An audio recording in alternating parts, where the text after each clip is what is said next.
welcome back to the Chuan podcast. Today we continue our discussion of Wang Jing with a article by one of his students, Marnix Wells. We did an interview with Marnix way back when, so I'll put a link to that in the description.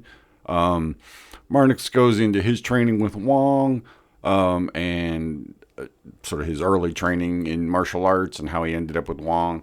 Then he goes into sort of Wang's history of Bagua and looks at sort of the trajectory of Wang's school and all that.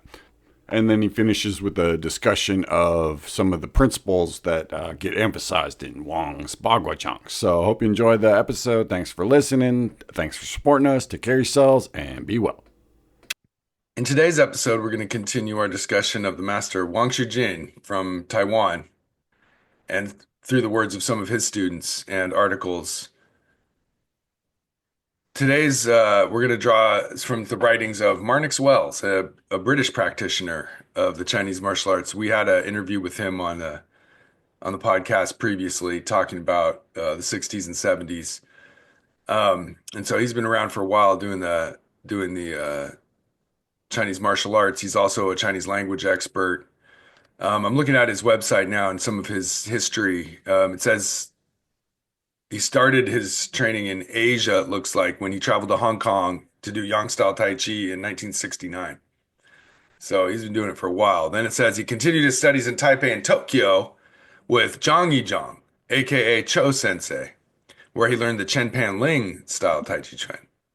We discussed at length way back in season 1, right? Yeah. Yeah, and we've mentioned Zhang quite a bit because he was one of Master Wang's top students. So it seems like he drew a lot of people to the training over the years. And he taught in Japan, where it was a lot easier to access than in Taiwan, maybe, especially at first. So next, Marnix says, there he trained with Bruce Francis and Barry Wixman.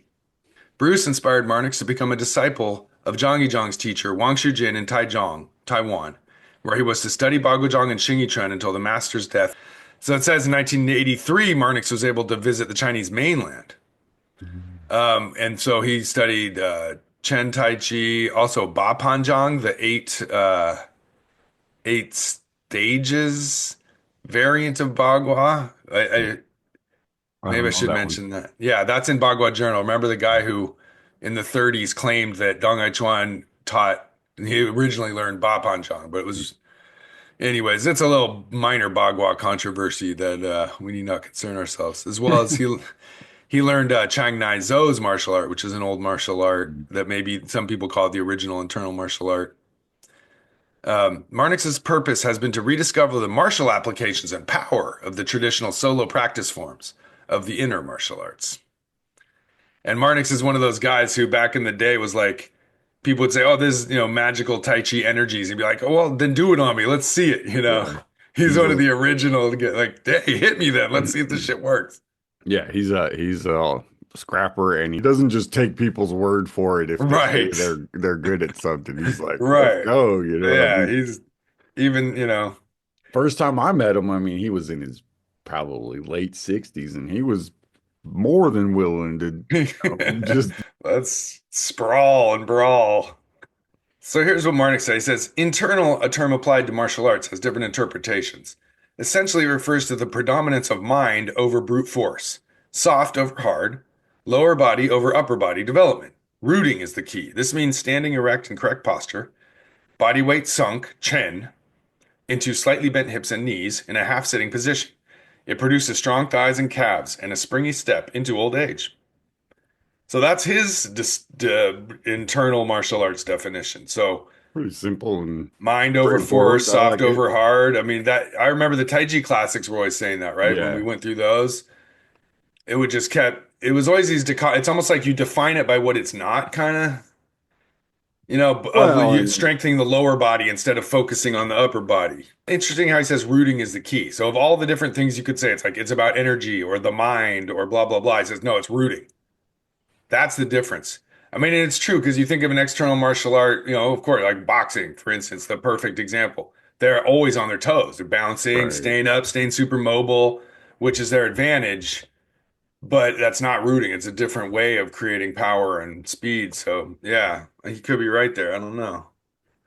Rooting can be lots of things too. You know, it could be having strong legs, it could be doing internal like energetic rooting, and so that True. could mean lots of things. But I think you're right as a general thing that internal martial arts do, the sinking into the ground and, you know, being squatting lower down and kind of having that heavy belly thing is Yeah, one of the characteristics of it for sure. right. And Especially that's what once he you, points to is body weight sunk, Chun, yeah. which is a classic term for just dropping it all down. Now that could mean sitting there in horse stance, but internal martial arts stance isn't usually as wide as that. It's Well, oftentimes Wang less of a Jing wide was stance. also huge on just that idea of, you know, stand there until True, you huh? get that root, you know, that Very focused on standing he meditation. was all Yeah, and that's about the, rooting.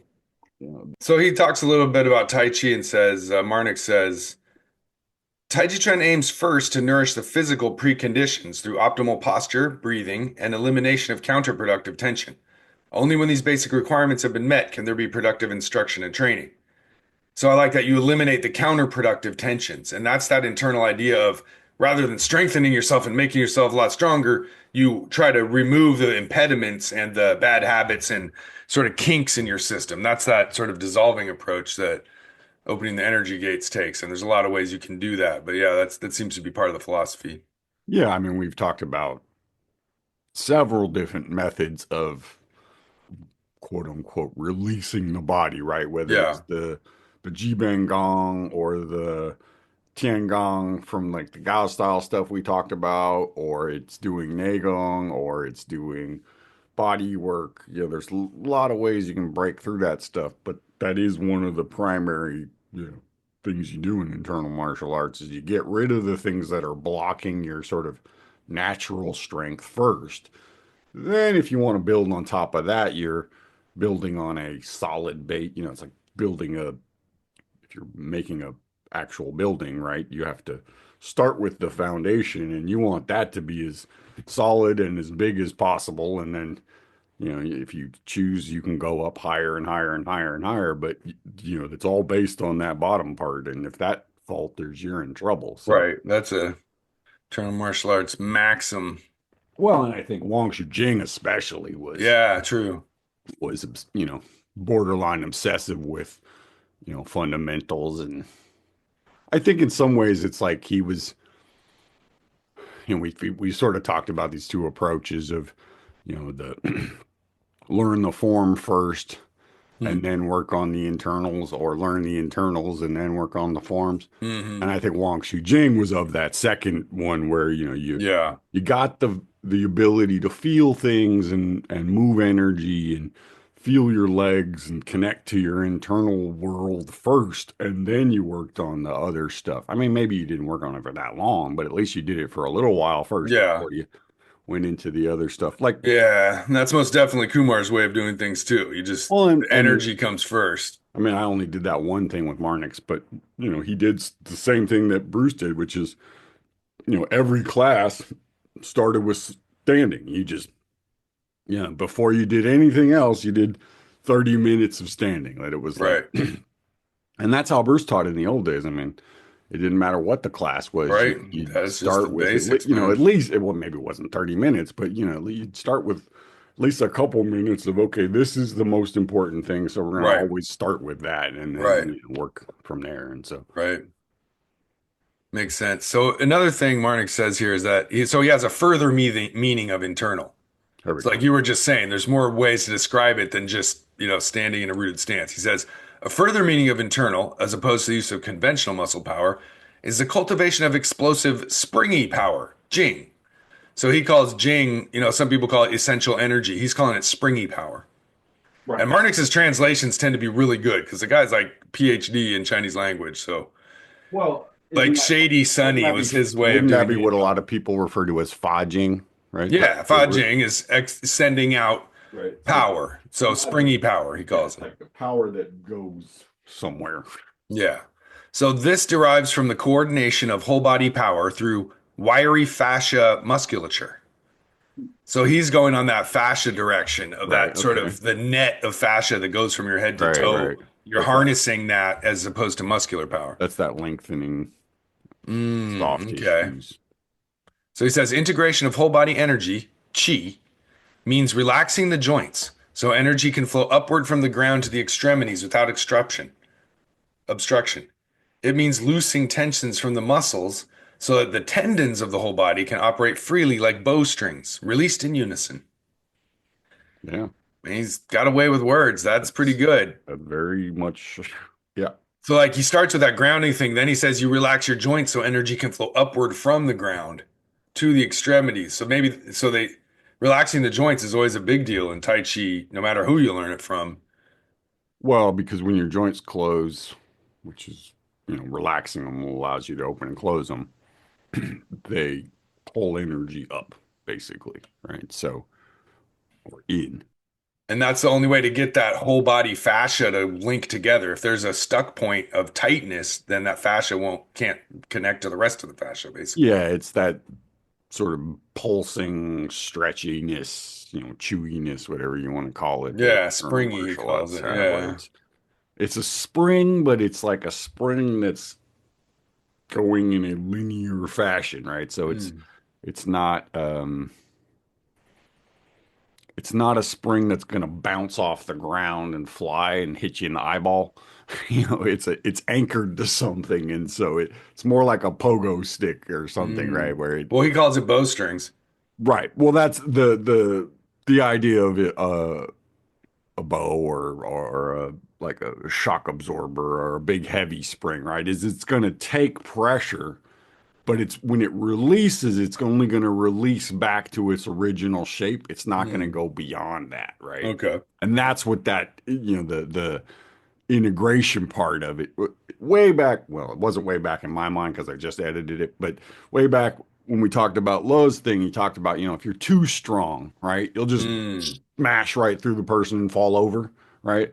And what that bowstring gives you is the ability to like shoot that thing out and not go Mm. flying along with That's it. that shiggy feeling of striking and then just ending up in a perfect sante at the end of the Right. strike. Like You don't go past that. the bullet shoots out the gun, but the gun doesn't go flying Perfectly across the stable. room, right? Yeah.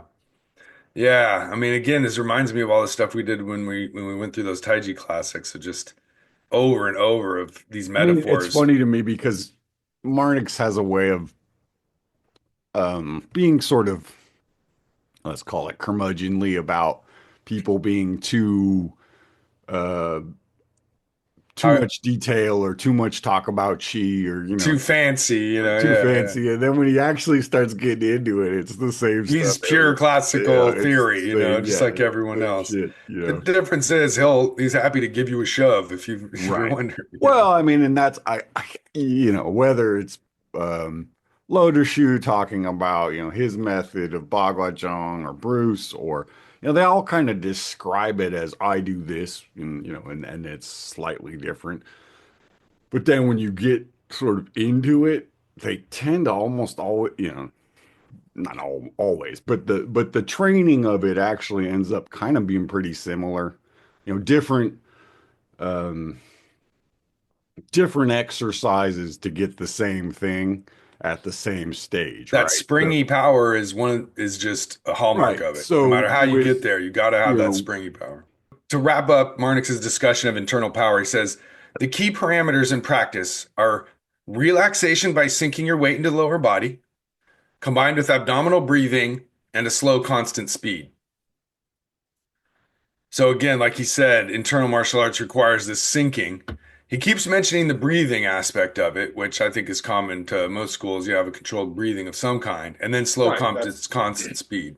That's what I was saying, that third component of it is you have to kind of do some, again, breathing, standing, kind of what we, Focus of some kind.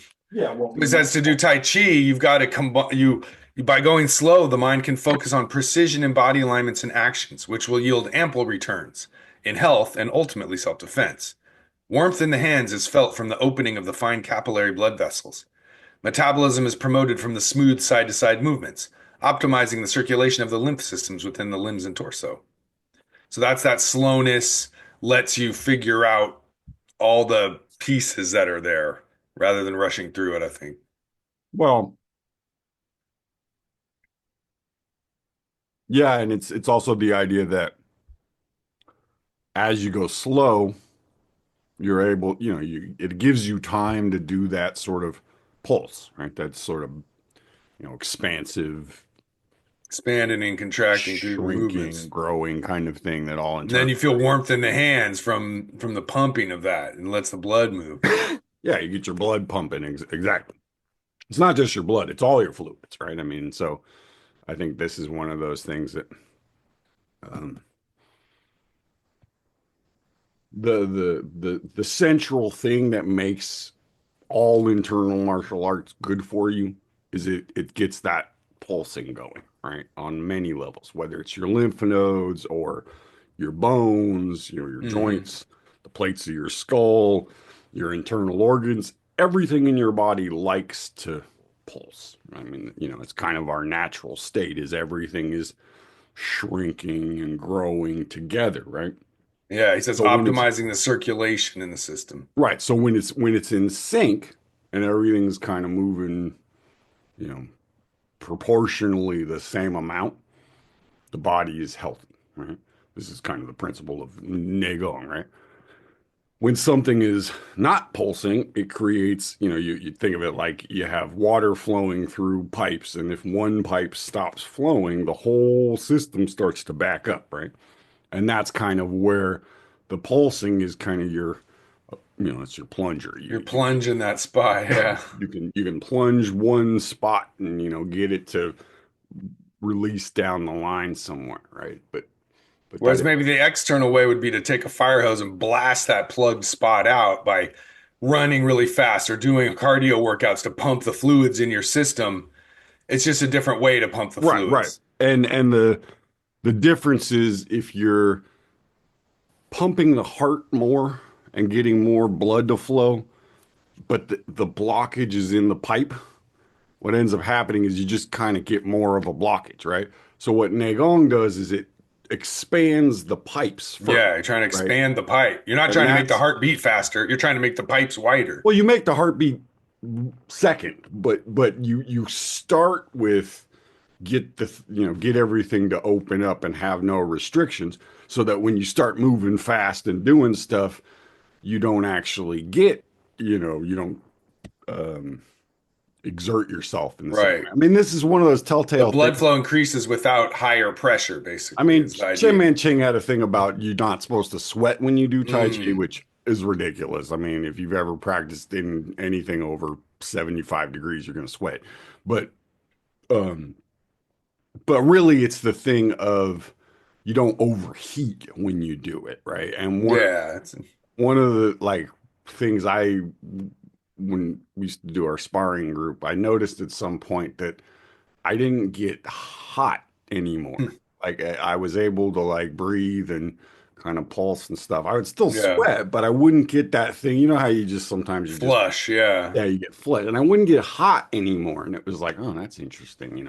And they talk Yeah. about it in eternal martial arts. It's the liver fire Hmm. thing, right? That the the pulsing is the wood element, and so it's activating the same thing as that liver channel. So one of the reasons you don't get like kind of and like bug-eyed and do crazy shit in internal martial arts is when you get bug-eyed like that, that's activating your liver because your eyes is connected to your liver. So if you relax and you're just comfortable, the first thing you can kind of start to feel is your eyes kind of go back into your head and they drop down into your body, and you start feeling that sense of, oh, things are actually moving inside of me, right?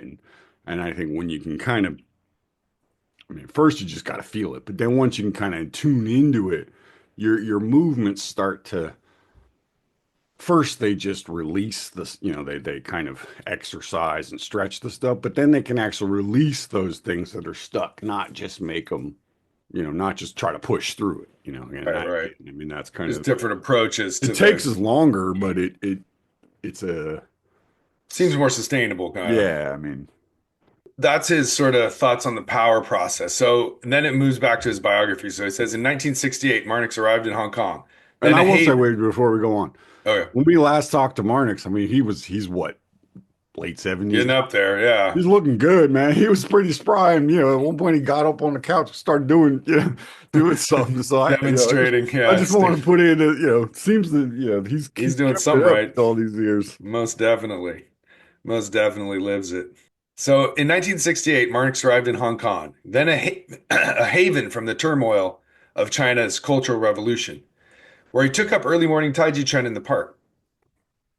Later in Shibui, Tokyo, Marnix trained in Chen Panling Taiji Chuan under Zhang Yizhang, senior disciple of the famed master Wang Shijin. During the 1970s, Marnix practiced the related internal martial arts of Bagua and Xingyi under Master Wang himself in Taichung, Taiwan. So that's kind of his background and story from the 60s and 70s.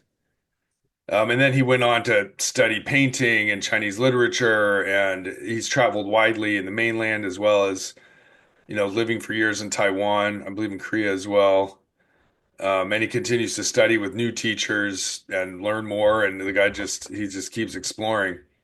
And he published a translation of a sort of not very well-known book called Heguanzi, which is the same era as the Tao Te Ching and the Warring States period when, Chuang's, all these books came out. And so it was a competing philosophy from that same era. Um, Same with the Ghost Valley Master that we've talked about in the past as well. Like there were other philosophers. Lao Tzu wasn't the only guy, right? So Marnix Wells is digging into the 1978 book Bagua Connected Palm by his teacher Wang Shijin. And so he uses that as sort of the framework for this article he writes, where he sort of talks about the origins of Bagua and then specifically about Master Wang's style. So he starts by looking at the origins of Bagua. He says accounts of the origins of Bagua itself and of Wang Shujin's distinctive style of it are contradictory. Now that's an understatement. Everything about Bagua is contradictory. Says so. This is Marnix speaking. He says Dong Hai Chuan, who lived from 1796 to 1880, is universally credited as the founder of the current Bagua lineages, but these reports are far from uniform. Sun Ludong, who combined Bagua with Tai Chi and Xing Yi, was the first to publish a book on the subject.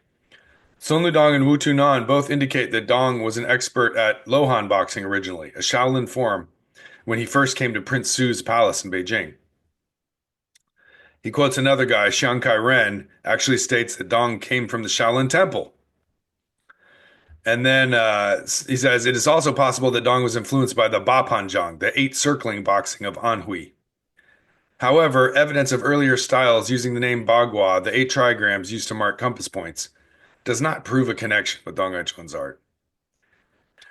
So he says that the style of Bagua practiced in Taichung, southern Taiwan, by both Wang Shujin and Chen Panling, is not a style I have seen outside Taiwan, although both studied with famous masters in Hebei on the mainland.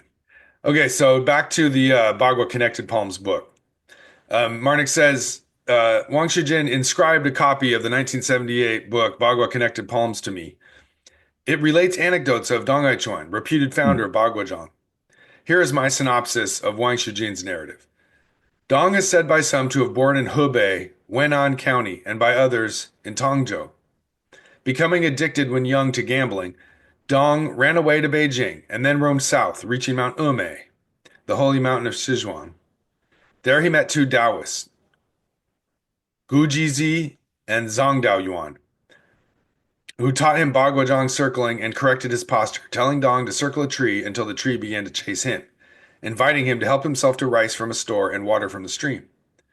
After 7 years of hard practice, he had worn a path 3 feet deep and suddenly felt the tree start to lean towards him. He reported this to his teachers, who were delighted and taught him 8 words on revolving, telling him to circle 2 trees, as before, which Marnix calls So the the trees. dragon swimming double trees, double circle. After 2 years, the trees chased him again. So for 2 more years, they taught him palm changes and weapons. Finally, he was told to go home and to compete at all martial arts contests along the way. Since Dong always won, the reputation of Baguazhang began to spread among the social underworld and martial arts community.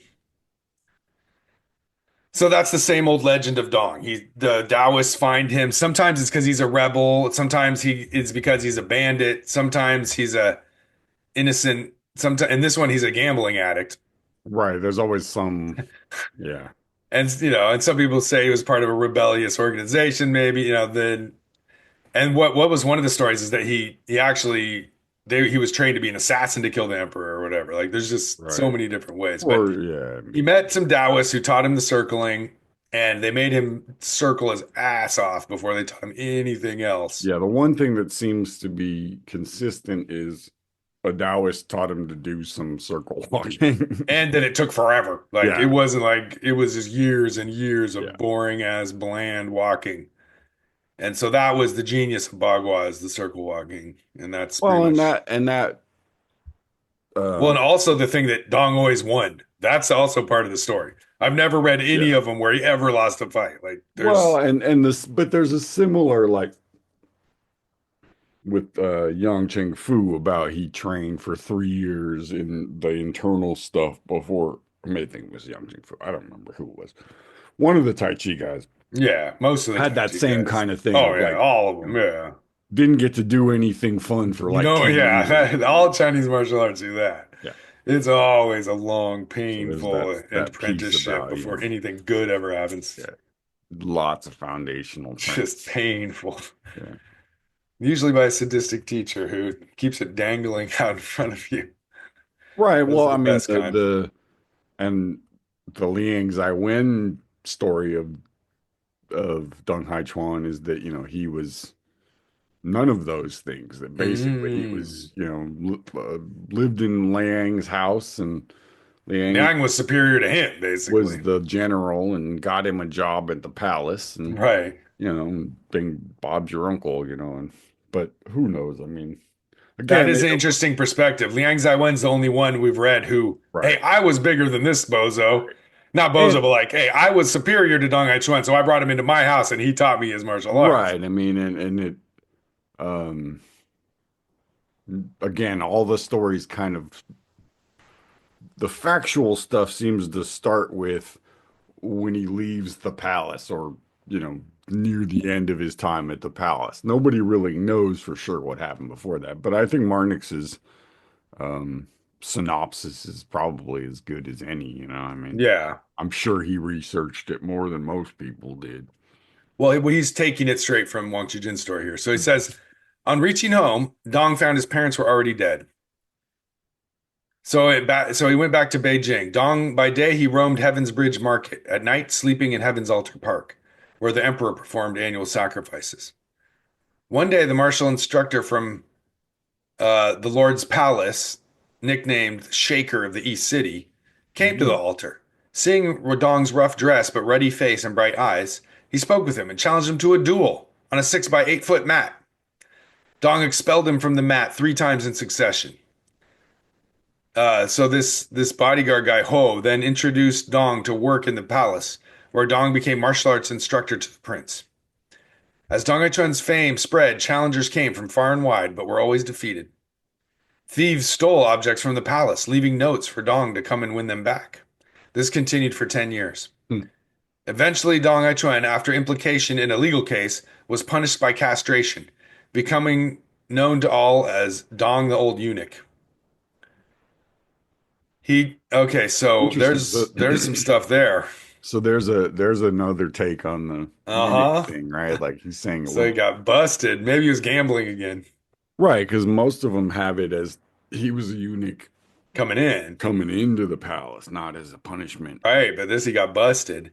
And then there's the thing of stealing the objects and leaving the note to come back. I think that's a Chinese martial arts thing where you Like, steal the master's sword and say, "Oh, you want it? Okay, prove, come and take right, it back from me." I think that's in the right, movies and right. stuff. But yeah, it's interesting. So, Dong Hai-chun was basically a homeless with rough dress and ruddy face. So in other words, he's a haggard gambling addict sleeping on the streets. And then he beats up a palace guard, and so they're like, "Fuck, let's bring him in." That's interesting. And so the next thing he says that Dong chose as successor to his art spectacles Chang Tinghua, who died in 1900, who used to prepare glasses prescriptions for the palace. Dong died at 90 years old. His disciples erected a tombstone outside the city's west gate. Then, after the Cultural Revolution, Dong's tomb was rebuilt in the Western Hills, where it remains an object of pilgrimage. And I was just there 6 months ago, still there, still hanging Yep. tough. There was, although, a tree starting to grow out of the roof tiles on the top. And not good. It's starting to break up some of the roof tiles, and like I sort of yanked on it, but if I did, it would have started breaking the roof off. So I was like, fuck, hopefully somebody can come trim it at some point. I just didn't have any tools with me, and that was my Just up only there business. all weird. I was like, maybe I could rip this out of here, but it's like the tombs out there need Don't want constant to upkeep, fuck up the tomb. right? I mean, fuck. But this tree is gonna mess it up at some point. A little concerned, but sometimes at night I wake up worried about that. But And send Xi Jinping a message. right. Yeah, not the top priority. So yeah, so there's the rest of the story. Chang Tinghua is considered the successor, even though Yin Fu was the elder brother. But and they may have reconciled, but Cheng style always says that, Chang Tinghua was the leader. And it Yeah, I mean, depends on who you ask, basically. yeah, I mean, I always kind of figured it was one of those older brother, younger brother kind of rivals, and they're both gonna say that they got yeah, the the approval, and they Yeah. probably both did get it. Yeah, right. So That's probably the real story.